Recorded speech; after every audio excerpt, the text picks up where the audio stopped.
Ariyike Akinbobola is in the studio with us. She's a trained lawyer and author, media personality, former TV host, producer, and she's currently working in the global immigration space abroad. Now, she's also a communications coach and an Amazon, Canada's number one best-selling author for her literary work titled Beautifully Colored. We're going to talk about all of that. You are welcome, Ariyike. Thank you so much, Mazzino. First time you've been here, by the way. It's the first time I'm on your show, yes. Sure. First time. I'm sure I've spoken to you before about your No. works and stuff like that. When you were on radio, we spoke back in the days, ages ago, yes. It's not that, I'm not that old. I know. Don't make it sound like... Do I get a bell ring for being the first time on the show? Do I get like a ding ding? Imaginary. Let's Okay. make it imaginary. Great. Good to see you Thank here. We're you. going to talk about your efforts, your books, and everything you've been doing, your experience in the media space in Nigeria, while you're outside the country. I remember you used to be a host on TV, if I'm not mistaken. Oh, yes. Again. On the couch. On the couch. Yes. And this is very diverse because that wasn't just it. You also did something about spice toys or something like that. Oh, yes, I did Spice Toys. You remember? But you've got a very interesting retinue because you have done not just a lawyer, you're a TV host, and you work with kids, and we're going to talk about that. So it's quite a lot to unpack when it comes to you. So first off, where have you been?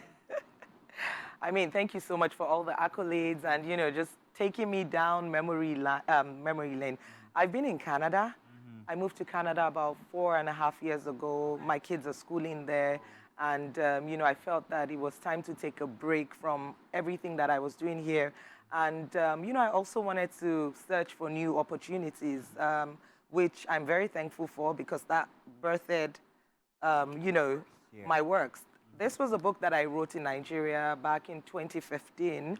But during the pandemic, I decided to add one extra chapter, change the cover, and just introduce it to the Canadian market because people knew me in Canada as, you know, a Nigerian trained lawyer, as somebody who had worked in the media space here, but I hadn't stamped my foot in as an author.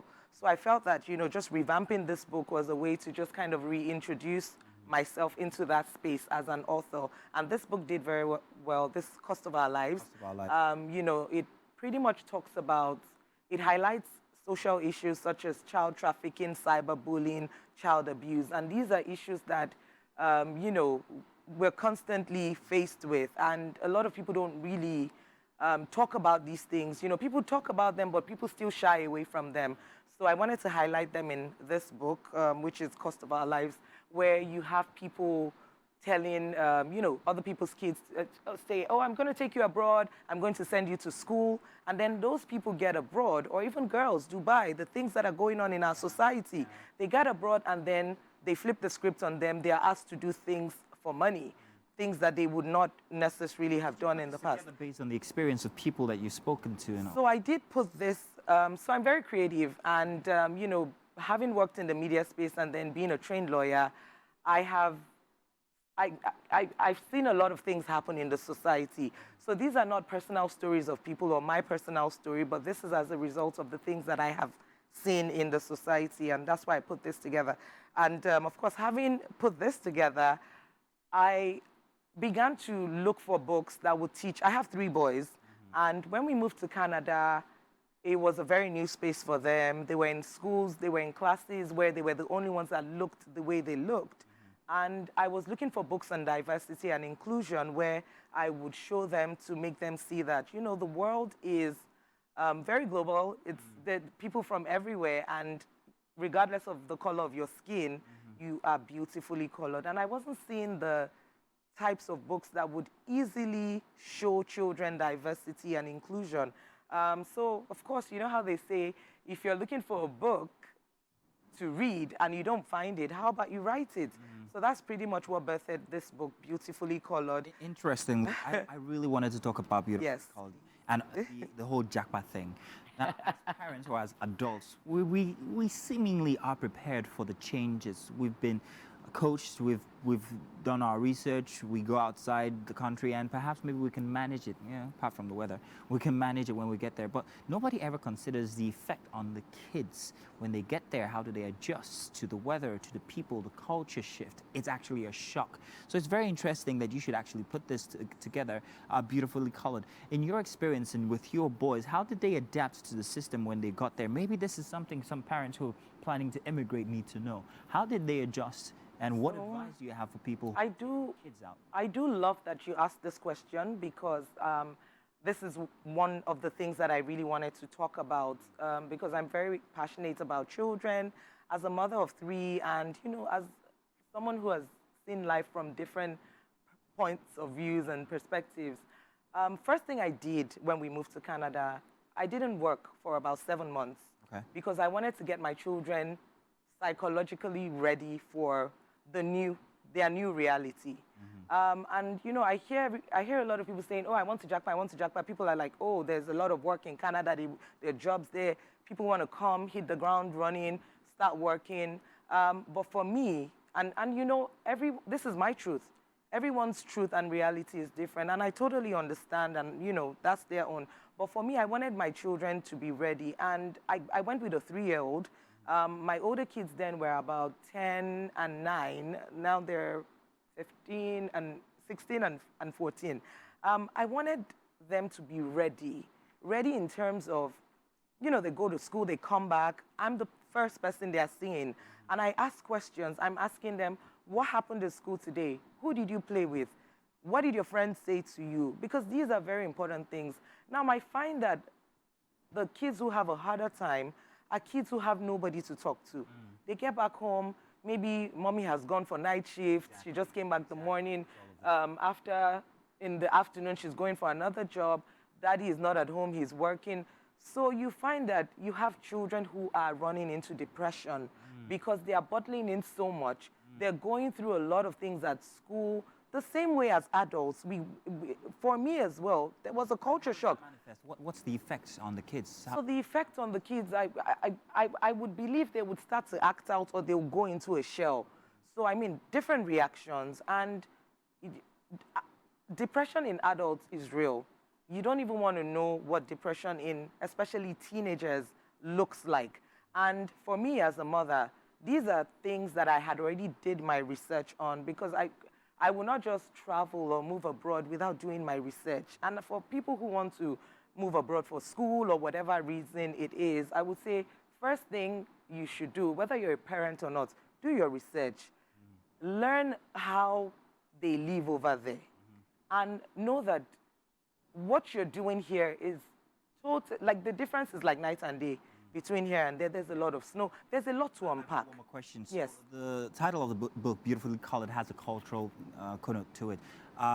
So my question is regarding the kids and the culture that they meet there. What changes from being African and kneeling down to greet your elders, shaking them with 2 hands if you have to touch them at all, and when they shift over there, it's totally different. Does anything change? Are they seen as, oh, well, that's an African kid, he's special in so and so ways because their cultures are different? And how do they adjust to whatever it is they meet there? Does it make them less respectful, more respectful? What are the changes that they come up with? I like that you asked that question. So different households have different rules. Like in my household, the first thing you see when you walk in is a huge African painting with drummers, dancers. And I tell my kids, when you're outside this house, you're in Canada. The minute you walk back into this house, you're in Nigeria. You are in an African home.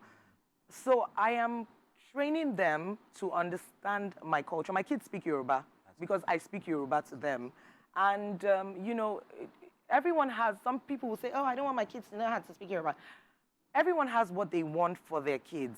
Now, in terms of respect, back to your question, over there in Canada, people call you by your name, even at work. Like your boss is 60 years old, you call him John. It's not like there's no all the time. Call her Chief MM if that's what she wants. If that's gonna make the show run smoothly, call it Chief MM. So for me, I always just ensure that my children are respectful and that they're living within the values that we're teaching them. So your culture now is you were beat as a kid. I was what? Beat. The butterfly clap, everything. Now, for you, How do you know I was beat as a kid? Did you live in my house? Did you? so for you now going there, Yeah. with that shift in culture where you're not expected to do that, how do you adjust, and how does that affect your capacity to also train your kids the way you want as an African parent? Okay, so first of all, as a child, my mom never beat me. Your dad did. My dad a few times, but I was like, I did crazy things with my brothers. Like we did things we were not supposed to, broke the TV, those silly types of things. Well, I wouldn't say I deserved it. So I mean, for me, I don't believe that kids should be bitten or smacked because I think that as parents, and maybe because now I have 3 kids, so when you have one, it's different. You have the second, you keep learning. And I find that there's a way you communicate with these kids that they would listen to you. So I think that for every parent, you just need to find how to communicate with that child because each child is different. The way I communicate with my first is very different from my third because my first is a Niger boy, but my third is more, Canadian. He's softer. So I don't think beating is the solution because you keep beating a child, but you don't, you don't see. Back to the book in a minute. Okay. But my reference was to the African culture and people who move there. How do they actually adjust to that no beating culture? And what effects does it take on the discipline and disciplining of their kids? Okay, so in terms of adjusting, the system would adjust you because if you beat your child, social worker is going to come to you if that child goes to school. And the way they teach them to be expressive. So for example, Mondays, like my little one who is 7, on Mondays, they unpack the weekend. Everyone speaks. Like the teacher will ask them, so what did you get up to? They talk about what they did. So if you're beating your child, there's a high possibility that the child is going to go and speak at school. Oh, wow. So you don't want to beat your child. African child. Yeah. So I think that the system will reset you as an African parent. And then you just learn, as I said earlier on, you have to know how to speak the language of your child, each child, know how to communicate with them. Fantastic. Yes. Ariyike. And deprive them of stuff. I deprive my kids of things, yes. I deprive them of things. I discipline them. And they know me. There are options, not just cane all the time. It's a beautiful book, beautifully colored. It's very simple for kids to read and understand. Yes. And of course, your other effort as well, The Cost of Our lives. Mm-hmm. I'm going to be reading these, definitely. Thank you very much for coming through and giving us that experience of what it's like as a Nigerian parent outside of the country. I think it's something that everybody needs to take sample from if you have that intention.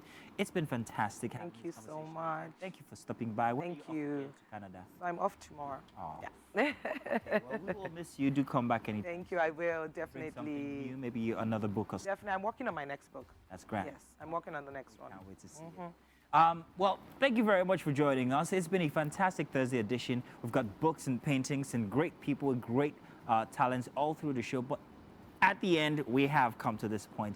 I want to say thank you for joining us, like I said from before. And of course, I'm sure the ladies have a goodbye to say, one or two of you. Titi? Can you believe it's Friday tomorrow?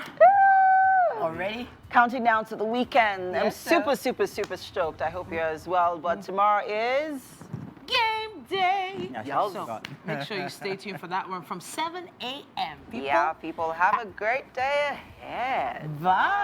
Bye, everybody.